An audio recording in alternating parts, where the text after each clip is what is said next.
I'm excited to talk about resumes today. What are we going to go over? What are some of the learning outcomes from today? So after today, what are some things that you'll walk away with? So you're going to understand the purpose of a resume, why a resume, what it's used for.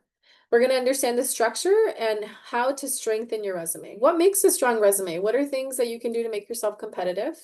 We're going to talk about technology, specifically looking at ATS and AI. And you're like, what do all these acronyms mean and how do they impact resumes? Right? And then we're going to understand some resources that you can use that we offer at the Career Center to help you in your career development, continuing thinking about your resume. Okay. I encourage questions, right? I love questions. There's going to be time towards the end for questions. Please use the Q&A function. If you're like, what does the Q&A function look like? It should be like a little bar down here that you can see. If you do not see it, you probably have to press the more option and then you can see the little Q&A function. So please put all your questions there. That just ensures that we don't lose track of your question and that we're answering your questions accordingly. Okay.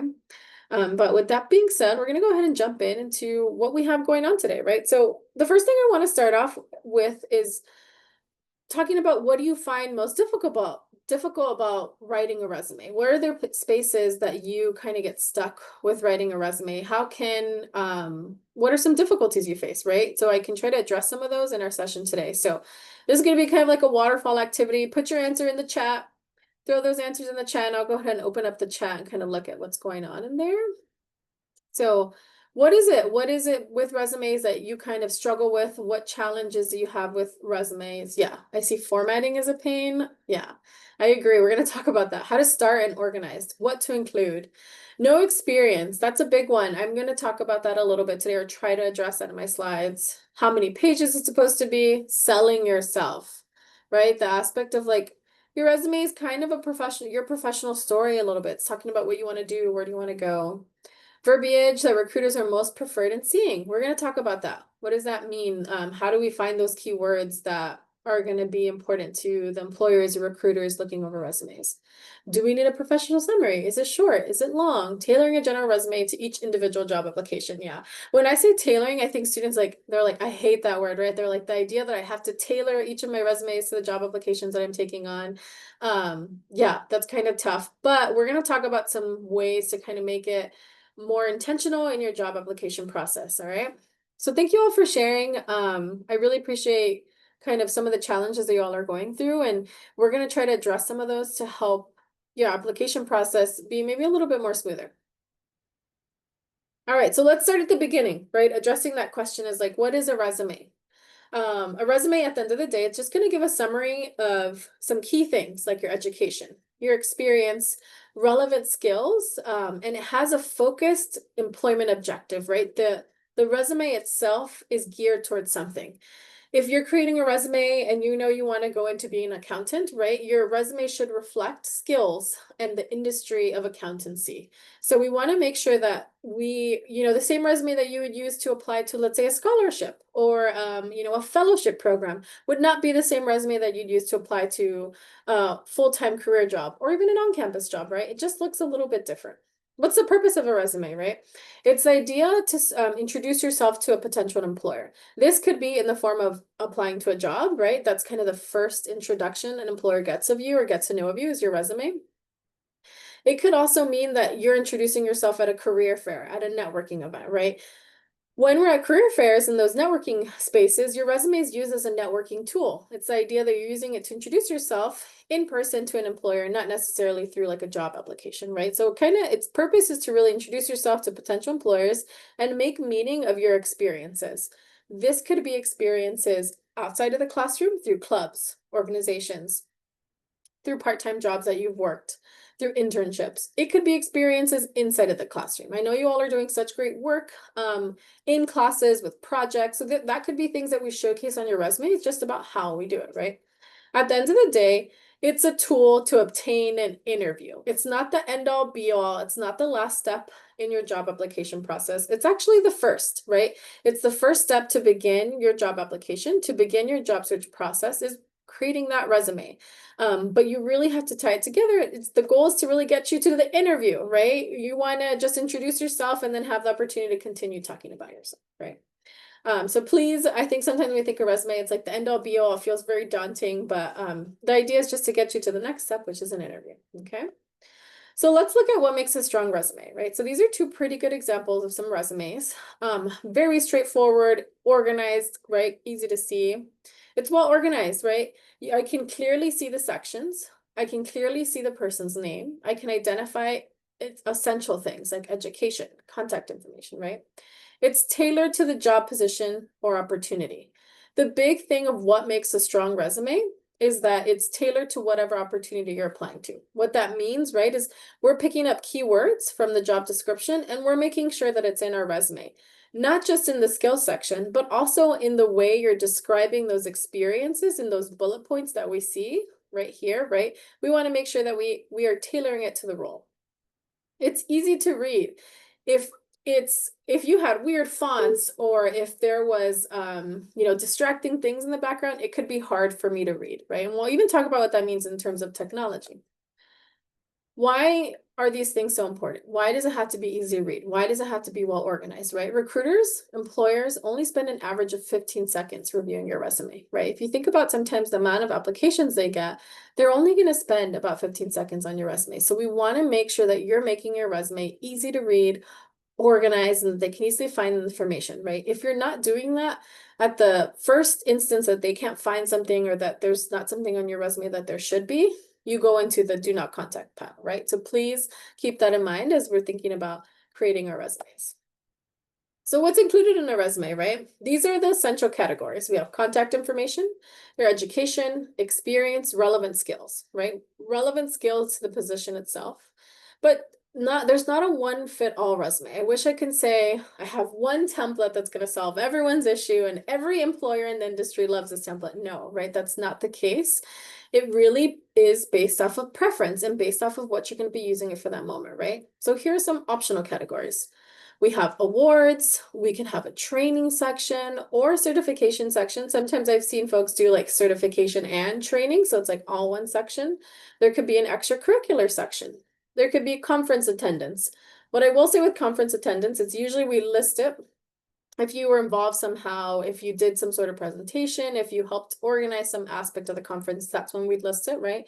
And then also any professional associations. So that can mean like associations that you're involved with your major or with your certain industry. There's a lot of different associations that you can get involved with right now as a student. So those are things that we can list on our resume. You can pick and choose based off of what you're doing, right? Maybe if I'm applying to certain internships relevant to my career, I'm for sure going to want to have all the essentials, right? And maybe I want to highlight some of my certifications that I had that are related to my major or to my career, or want to highlight the clubs that I'm a part of that are related to my major. So I'll have an extracurricular section, right? So it just depends on what you're going to use it for and how you want to highlight things. All right, so the next section that I'm going to what I'm going to dive deeper into is each of the sections, right? So we talked about those essential sections, contact information, education, experience, and relevant skills. We're going to dive deeper into each one of those. So the first section we have is contact information. What are the essentials to your contact information? Seems pretty straightforward, right? You have to have your first and last name. I need your email address, your phone number, city, state. Additional things that you can have on are your LinkedIn, your portfolio link. If I have any of my design students or my art students, the portfolio link is a great thing to also have on your resume. And there are additional things that you can have. What I will say with your contact information, notice how it's the biggest thing on the page, right? Your name should be the largest font, usually around 16 font. It should be bolded. It could be all caps. I have to easily be able to see your name. Keep that in mind. I often sometimes also see students like, because we want to stay to one page overall with those sample resumes that we saw, it was one page, right? Because we want to stay in terms of one page, I see students put their name in the header and I'm like, it saves space, but what happens is that when you put it through certain systems, like the applicant tracking system, which I'm going to talk about in a little bit, it gets lost. So we don't want to put it in the header. We're going to put it on the page itself and make sure it's one of the largest things on the page. Another thing that I'll note is your email address, right? Your contact information. Oftentimes what I'll see on students is maybe they'll list their personal email address, which is great, but their email address says something like, Jonas Brother Lover 24. I love that you love Jonas Brothers, but it's not something we want to list on a resume, right? So thinking about having alternate email, maybe just for applying to jobs, maybe for these type of experiences. So I'd encourage you all to think about that when listing your resume. Your CSUN email is a great alternative, right? Especially right now if you're applying to an on-campus job or like part-time positions or internships. I'd encourage you all to use your CSUN email, okay? But that's the gist of, the contact information is making it easy to see. And if you don't feel comfortable listing your LinkedIn yet, if you're like, I have not worked on my LinkedIn, I have not touched it, that's okay. You don't have to list it right away, but I encourage you to start thinking about boosting up your LinkedIn, updating your profile, and using it actively so that you can start building that network. All right, so let's go on to education. The next essential section is education. What do you have to have in your education, right? You, of course, want to list any degrees you have. So if you're a transfer student, that means you're going to have probably an associate's degree from your community college. So you'll list your time at your community college, and then you'll list your time here at CSUN. If you're a graduate student, if I have any graduate students on here, you'll also list your master's degree along with your community college time and your bachelor's degree, right? So your education will just be a little bit longer.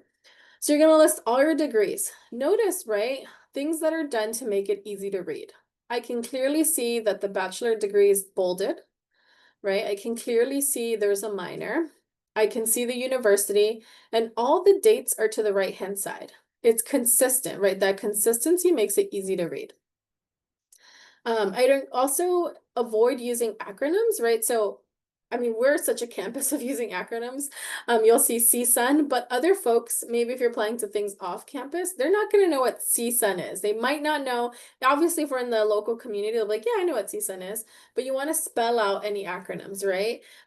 Had the student just put, WLAC, I wouldn't have known that it's West Los Angeles College. So please spell out those acronyms, right? Don't assume that folks know things. It's never good if we're assuming things, okay? And then I often have students that are like, oh, I haven't graduated yet. Can I list this? Yes, you're a current student. Your degree is in progress. You can list this under education. You could always list expected graduation date, right? You can put expected graduation date, May, right, of 2023. You don't even have to list or say expected. You can say May of 2026. It's upcoming. They know it's in progress. You're working on it, right? Other things that can go under your education are relevant coursework. So you can kind of see here, they have a good example of it. They have relevant coursework here, relevant coursework here. This might apply maybe for applying towards graduate school. They want to see what relevant coursework you've taken. Maybe you have classes that'll apply to an internship you're taking, right? You have maybe a coding class that you took that you want to show that you've taken that applies to the role that you're doing, right? So you can list relevant coursework. The only thing with relevant coursework is I don't want you listing out every class you've ever taken. That's not going to help you. What's going to help you is critically thinking, okay, what classes are going to help me and apply to this opportunity that I'm thinking about, right? So think very judiciously about what classes you want to list, and you're not listing every class you've ever taken, right? So just some extra add-ons. And of course, if you have a minor, please do list your minor. I think that's a helpful thing to also add into your education. But I think another big mistake I see with education, I love templates, don't get me wrong, right? Templates could be helpful. It's a good starting point, but templates will often put your education section all the way towards the bottom, right? Because sometimes a lot of the templates we find online will assume you've been working or that you're a seasoned professional. As a student, your education should be one of the first sections, right? It should be towards the top. Someone wants to know that you're still earning this degree, that you're in progress, right? So keep that in mind. Your education should be towards the top of your resume. All right, let's go on to the next one. So let's talk about experience. This is like the bread and butter of a resume. This is really going to allow you to showcase those key skills, those key words to employers and help us showcase your experience properly. So let's look at what this student did right with their experience. I can clearly see their job title, right? There's a lot of times where students come in and I'm like, well, what was your role here? I see that you worked at a high school, but like, what did you do? What was your title to it, right? In this case, I can clearly see their role was a peer leader. I can clearly see the organization or the company that they worked for, right? I can clearly see it was a high school. And then I can see the relevant details like it was in Temecula, California, right? I can see the dates. I can see a clear start time and a clear end time. And then of course, last but not least, the most important aspect really of these experience descriptions are these action statements, right? These bullet points, the descriptions of what you did in that role, that's what we refer to as action statements, right? We're talking about what you did, what accomplishments, what quantified tasks we can talk about, right? So taking a look here, I can see what makes an action statement is that we start off with an active verb. So if you look at these bullet points, you can see support, lead, create. These are all active verbs. When we're talking about resumes, we're not even looking for full sentences, right? We're talking about lists and bullet points. So we're not even looking for full sentences. We're looking for action statements. So starting off with support, right? That's an action verb. And then it goes on to say the involvement of students, parents, and staff in CHS activities, right? This next one, we have lead, groups of 10 plus parents at summer orientation, right? Even to assist with activities, registration, and answer questions. By quantifying, adding numbers, right? That is going to also help you in terms of making your tasks more action geared, right? You're listing relevant key details that the employer is going to use to help see like, oh, you know, this student does have these skills or they are working on these things. So it's important to have these action statements and quantified tasks. If you're thinking about how do I make my resume tailored to this specific job or relevant to employers? This is it, right? Thinking about what keywords were used in the job description and what keywords have you can put into your experiences, right? If the job description calls for organization, right, or leading groups, you want to make sure you talk about that and you're mentioning those keywords in your experience descriptions, right? So that's really what's going to be important and what's going to stand out to employers. And not just employers, but also the software that they use to track students. So keep that in mind, all right? What we just did right here, right, this piece of the bullet points, we're talking about showcasing transferable skills, right? Maybe this student here, when I think back to where I pulled this description from, maybe they wanted to attend or go into accounting, right? But the experience they have is working on campus and working maybe in different departments on campus. So their experience as a peer leader, but there are transferable skills that you can grab from that job description that can apply to the job that you want to apply to. So this is where we're going to showcase those transferable skills. So let's break down action statements a little bit closer. Okay. What if we take a simple statement, right? If we think about when we reflect, all right, and where to start when you're creating a resume, sit down and reflect. What have I done? What experiences have I done? Have you done any volunteer experiences? What part-time jobs do you want to showcase on your resume? It's really just kind of sitting down and listing out any different positions that you've taken on. So when we do that reflection and we're like, okay, well, what did I do at this job? I answered phones. Okay, great. And I've seen some students say like, that's their bullet point, answered phones. I'm like, that doesn't tell me enough. Tell me more, right? What did you really do? You answered about 50 to 60 phone calls a day, right? That's a lot of phone calls. How did you do it? The office was fast paced. There was a multi-line phone system, and I had to communicate effectively answering these phone calls, but maybe also dealing with people in person at the office, right? So you take that simple statement of, yeah, well, I just answered phones. I didn't do much at that job, but how did you do it and what did you do, right? The idea of the volume of phone calls, how you did it can really be developed into a full action statement. And then of course, what we want to make sure that we're showcasing in those descriptions of our jobs and opportunities that we take on is what were the results? What were some accomplishments, right? You want to make sure that you're showcasing accomplishments when you can. The results were needs were met and you displayed, good customer service, right? You were able to showcase some of your customer service skills. We can take all of this information and we can turn it into what's an action statement, right? So this could be answered 50 to 60 telephone calls per day in a fast-paced office, using effective communication through a multi-phone line system, resulting in increased positive customer satisfaction, right? Notice how we started off with that action verb. We quantified, we thought about, okay, how many phone calls did I take in a day, right? And you really talked about how you did it and what were the results. That is the key of an action statement, right? It's the idea of you quantifying, using action verbs, talking about what were the results were to make one full statement. This statement is much more powerful than a simple statement like answered phones. Answered phones is not going to get you a call back from an employer, right? You want to really put together action statements. All right.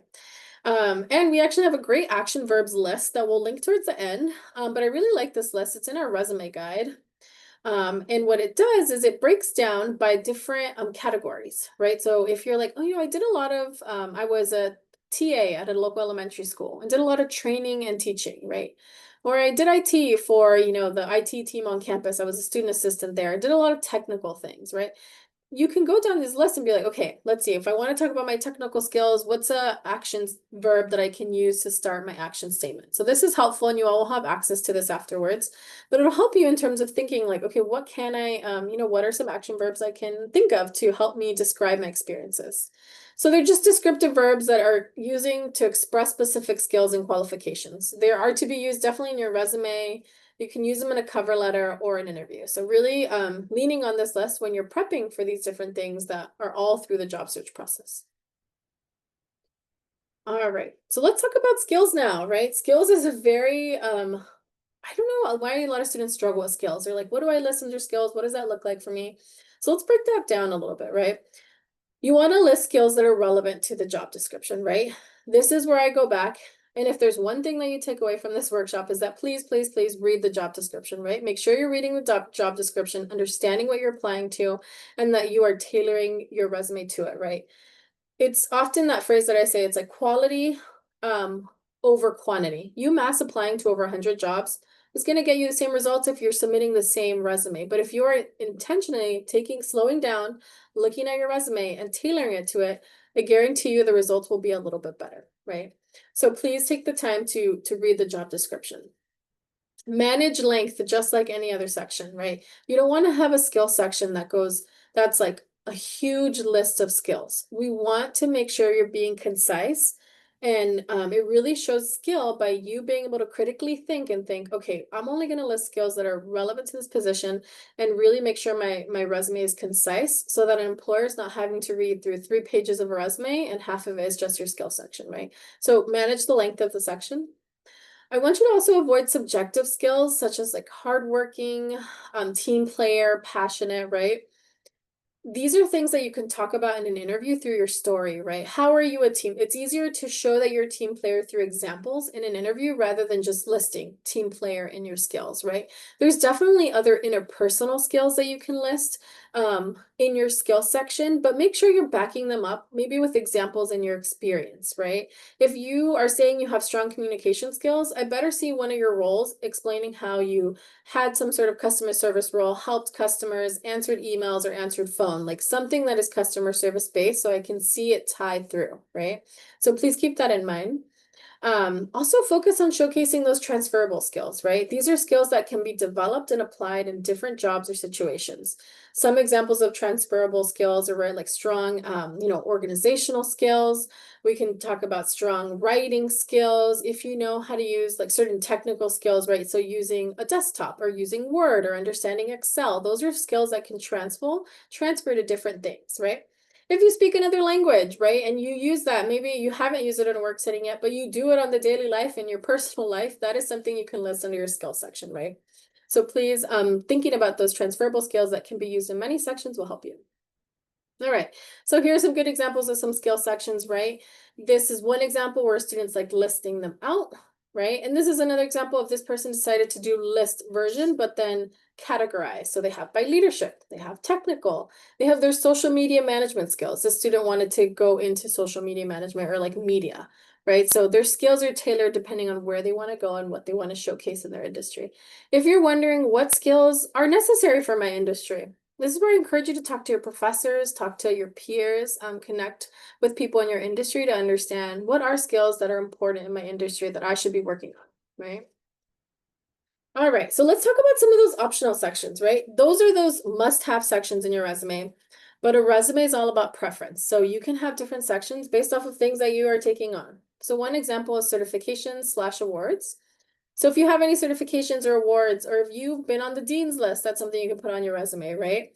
If we do add them on, make sure that you're listing expiration dates if applicable, right? Add an institution or where the certification was earned as well. So try to add that context. The details that you provide and why we provide them on a resume builds trust with an employer. It builds credibility.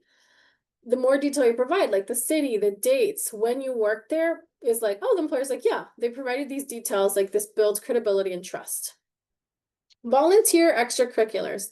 Now this goes to my students who are like, what if I don't have any experience? How do I even get started with the resume?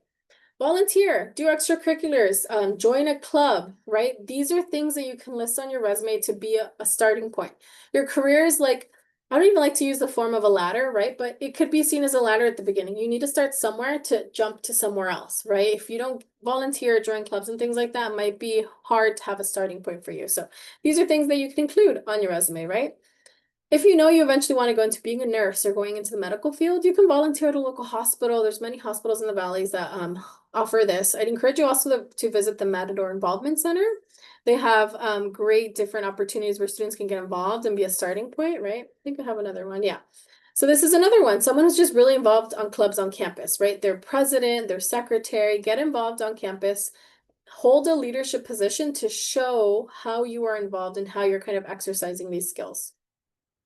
Another example of an optional section is conferences, right? If you've been to a conference, feel free to add that on. This is a good example of one. It's not to overcomplicate it, right? I'm not asking for a ton of information. You can see that I want you to keep it simple. Dates, titles, roles. Only include conferences if you had some sort of active role or planning in something, right? Because anything you list on your resume is fair game for an employer to ask you in an interview. It's like a map, right? So you want to make sure you're listing things that you've done before. So this is a good example, right? National Collegiate Leadership Conference, Program Facilitator 2019. That's all I need. You don't even need a full description. Now, if you don't have a ton of experience and you want to elaborate more on your role there, you totally can. It just depends on your specific situation and what you want to do, right? So it's not the end all be all, but here are a couple optional sections if you're curious what it looks like to add those on. So let's kind of summarize here from the basics of a resume, right? What are the do's and don'ts? We talked about using action verbs. So do use action verbs to describe your work.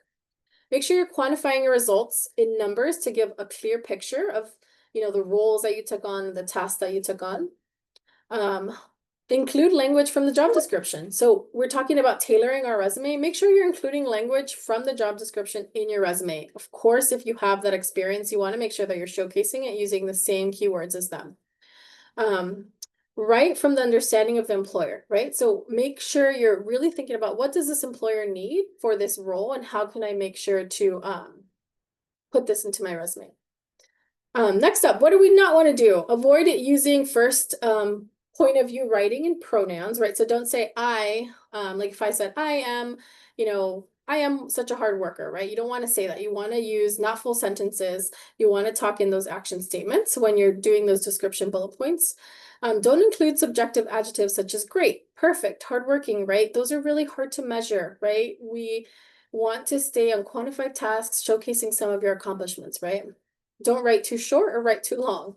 That's pretty vague, I would say, in that bullet point, but I would say you want to make sure you're writing out those action statements and not using those simple sentences like answered phones. You want to elaborate on that statement, right? And of course, don't use acronyms or language that someone is not familiar with. Don't assume that everyone knows those acronyms, all right? So that's kind of the basics of a resume. And we're going to switch gears a little bit. I want to talk a little bit about technology, right? That's a big topic going on right now in the world and where we're at right now with everything going on with AI. So I want to talk about technologies in resume. So I want to talk about specifically applicant tracking systems and artificial intelligence or AI. So we're going to explore how ATS impacts your resume beforehand and after you hit submit. So let's talk about some of these things on how they impact you. So I want to define ATS because I do acknowledge that there might be some students that are like, what is ATS? I hate acronyms, so I'm going to define it for you, right? It's an applicant tracking system, right? What is ATS? It's a software that helps employers collect, organize, and screen job applications. So they extract key information, they find those matching keywords based off of their job description, and they filter resumes based off of the job requirements that they have for that job, right? So oftentimes when you're thinking about these larger companies that you might be applying to that have thousands of folks apply to, you're probably like, how is someone going through all of these resumes? It's usually the first step when you submit your resume is it's going through an applicant tracking system, right? So we want to make sure how to make a resume ATS friendly to make sure it gets through that system. But how common is ATS? You're probably like, well, who uses ATS, right? Who uses it and how common is it? A lot of large corporations do, right? Companies with thousands of applicants. Almost every Fortune 500 company, and what a Fortune 500 company is they're just a list that comes out from Fortune magazine that has the largest and most influential businesses in the US, right? A lot of these companies, pretty much 98% of them use ATS. Even mid-sized companies, right? So even studies have shown 60 to 75% of all companies, depending on their size and industry, now rely on ATS, right? It's the norm with employers. It makes their job just a little bit easier, and it helps with the high volume application. So a lot of other industries that might use it are like tech, healthcare, finance, government roles, higher education. So it's prevalent. I want to help you all think about how to make an ATS-friendly resume.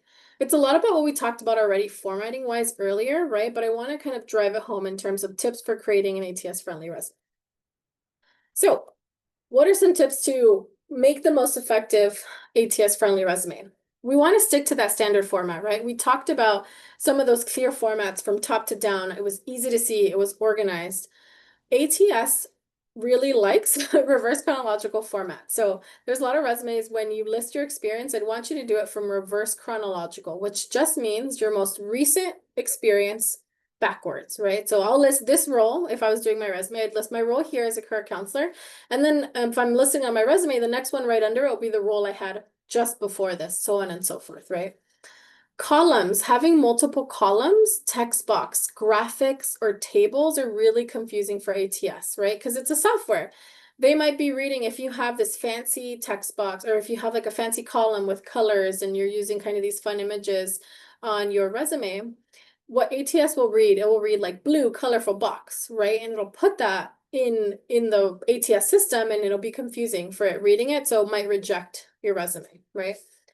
Choosing the right file type. So most ATS systems prefer Word or PDF. I always just say turn in your resume PDF if you can. It won't change, changing it PDF or turning it in PDF won't change the structure the way it's read. So I encourage you to do PDF. Use simple headings, right? We talked about those standard sections like experience, education, skills, certifications. We want to make it easy to read. I would avoid creative titles like what I've done, right? Or what I've learned throughout my time, right? Like sometimes those creative titles can be fun, but I'd say the goal really is just to get you an interview. You can tell your story and who you are in the interview, in the cover letter, right? We want to make sure it's easy to read. Next thing up is we want to optimize those keywords, right? This is where I'm like, read the job description, right? Mirror the job description, use exact phrasing, for example, right? Project management versus managing projects. So if in the job description, they ask to have project management skills, right? And you're like, I have done that. I think about my time as a student and working on that team. I did project management with my team. I helped lead us through to this next point, right?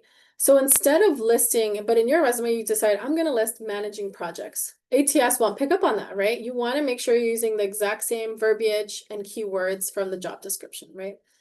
Now, this is not me also saying like, okay, go into a job description, I'm going to grab all the keywords and I'm going to make sure I'm just going to flood my resume with them. No, because keep in mind that yes, maybe it'll get you past ATS, but there's a second person, there's a human behind the ATS, a recruiter who's going to read your resume, right? It's going to get to them and they're going to be like, well, this person just put a bunch of keywords, like filler words for no reason, right? So use keywords naturally through your experience section. And not just the skill section. I think the common mistake students do is like, I'm just going to put all these keywords in my skill section because that's easy. But they'll see, an employer recruiter will see that, oh, they have all their keywords just here, but where are the examples in their experience backing up those keywords?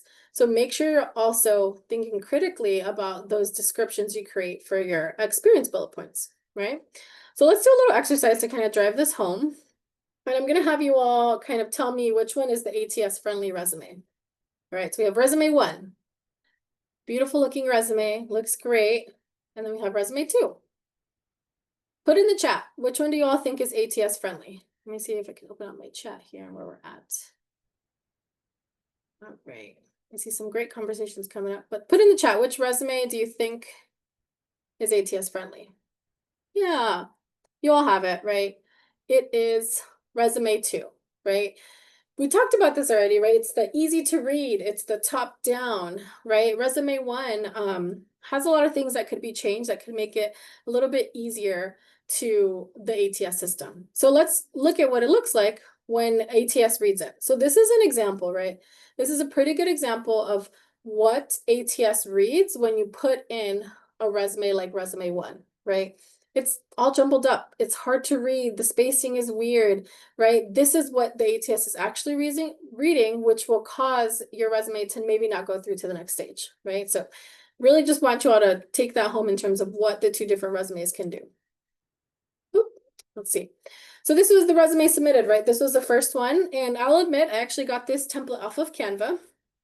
And Canva is a great tool because it'll explain kind of the basics of a resume, like education, skills, experience. But these, what it does, it tends to put these graphics right on this resume, right? This resume might be very nice to look at to the human eye, but the ATS struggles to recognize the majority of the information in the resume, right? What are some things that we can change? So throw into the chat. What are some things that we can change on this resume? Any ideas after some of the things that I talked about? What are some things that you all would change to make it a little bit stronger, to make it ATS friendly?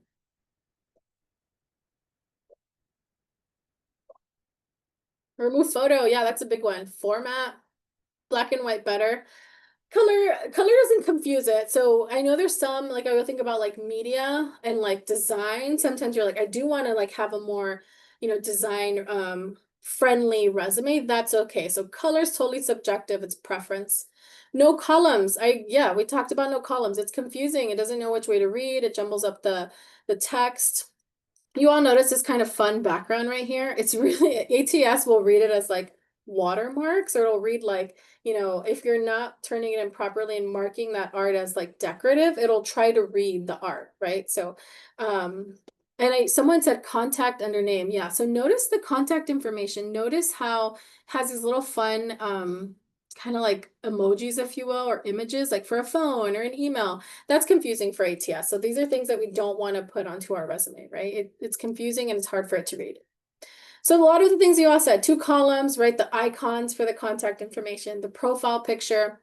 I will say, if you're applying to roles internationally, having your picture sometimes is the norm in other countries. A US-based resume, which is what we're talking about today, it's not the norm. So we will not have a picture. Headers, right? These headers are like in these fancy boxes. It's better to keep it simple, right? And the decorative backgrounds can be confusing for ATS, right? Now, this is how ATS reads this resume. If ATS can't read it right, your resume may not even make it to a recruiter, even if you're highly qualified. So thinking about keeping it simple, easy to read and organize will allow you to move forward to the next step. All right.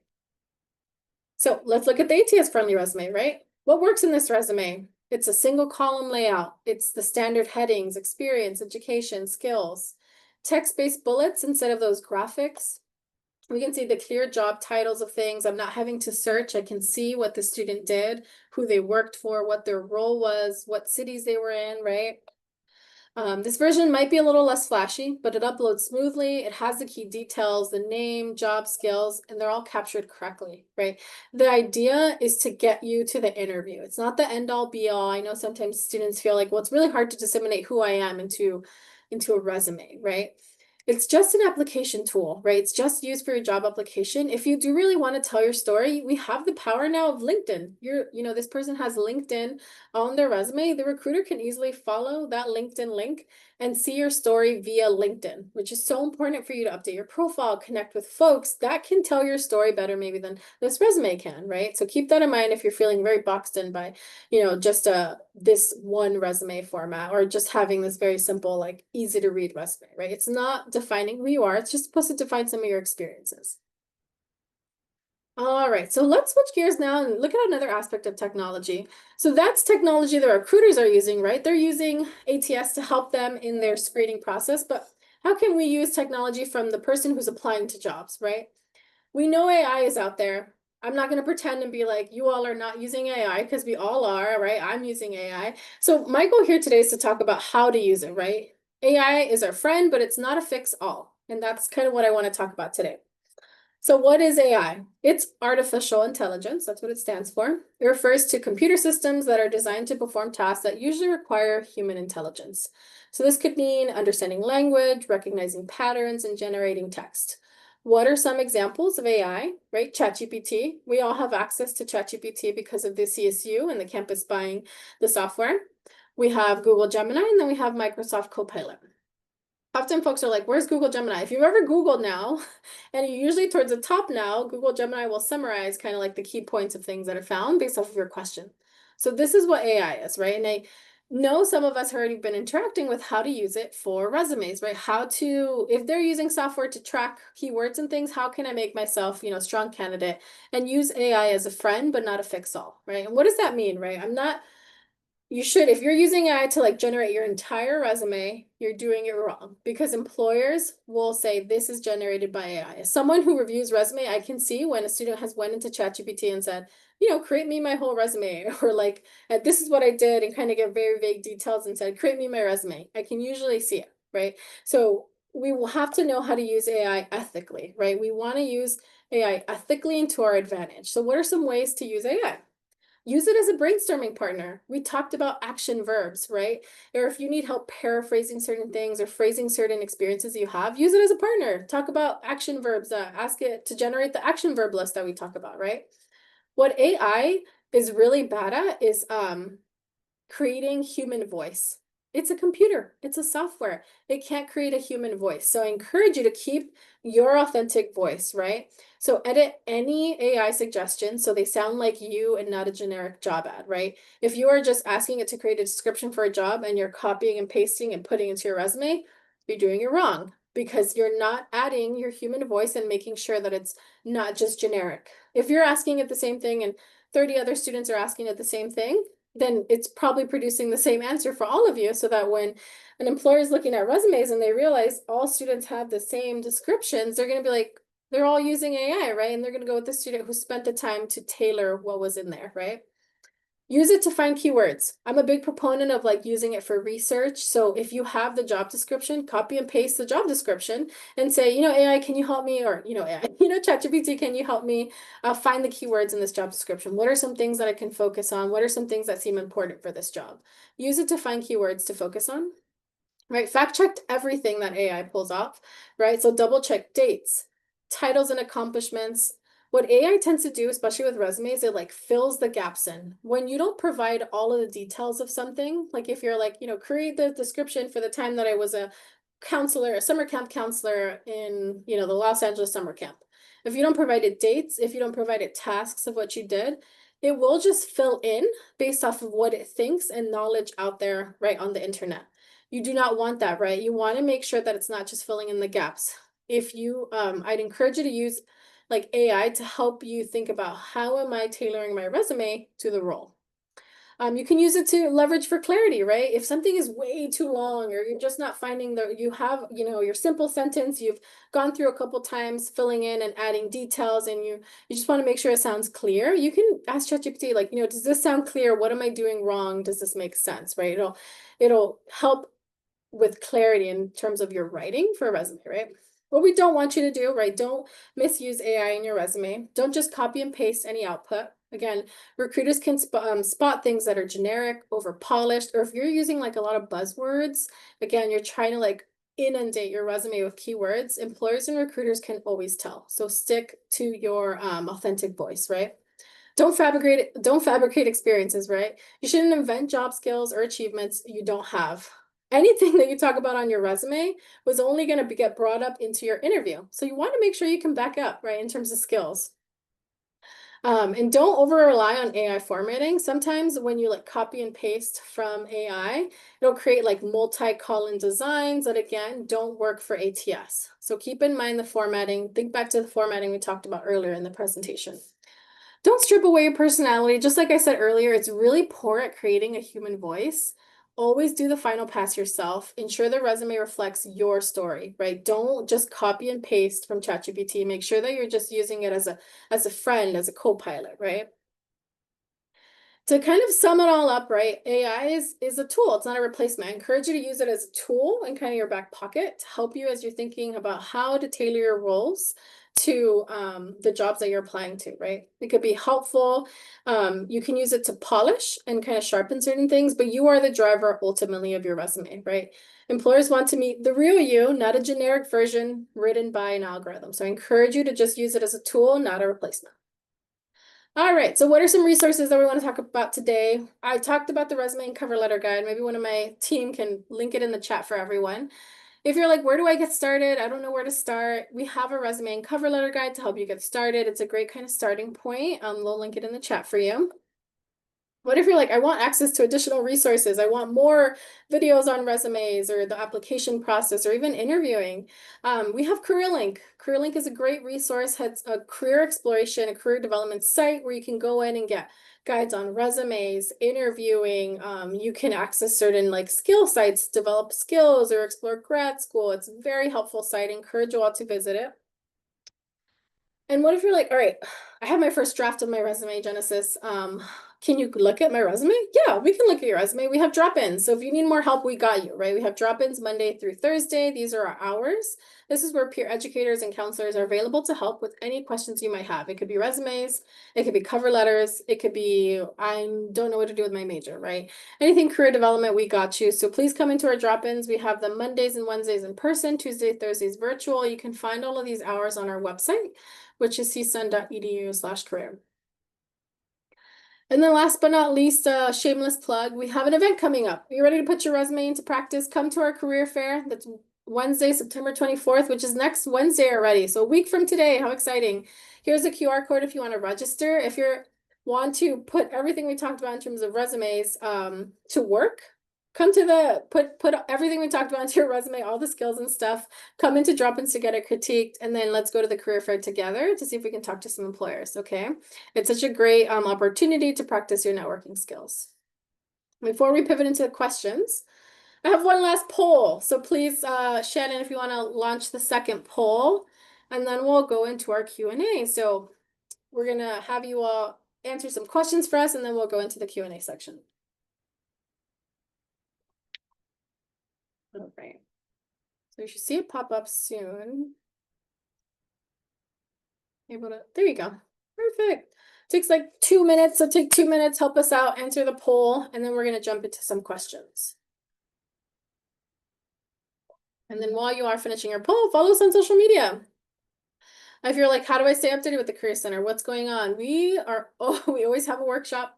We always have an event. There's always something going on. You can ask my students, they're like, I'm tired. Follow us on Instagram or TikTok. That's the best way to stay in touch with us. We're consistently posting. It's a very passive way to stay in contact and be like, oh yeah, you know, there's a career fair. I saw it while I was scrolling on Instagram or something. So I encourage you all to follow us on Instagram and TikTok. We're very active. There's a lot of great content for you all to interact with. Yay, I see responses coming in from the poll. Yay, yay, yay. And then let's see. We can actually, let me see.